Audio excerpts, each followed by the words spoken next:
Hello guys, today I will show you how to stop Google Ads on Android. So, in order to do this, first of all, open your mobile phone and navigate to Settings. After opening Settings, click on the Connections options that is available at the top. Now, after navigating to Connections, scroll down and click on the one option that says More Connection Settings.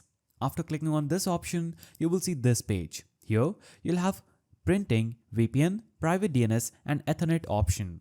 Click on the one that says Private DNS and it will show up this pop-up. So Private DNS uses a secure DNS connection that can prevent others on your network from seeing the website you visit. So you'll have to basically choose Private DNS provider hostname and in the Enter Hostname DNS provider section, type in dns.adguard.com. Now click on Save. Now this will essentially filter and block all the ads from the Android phone while you are browsing. So that is a simple way how you can do this. If you found this very helpful, please don't forget to give it a thumbs up and thanks for watching.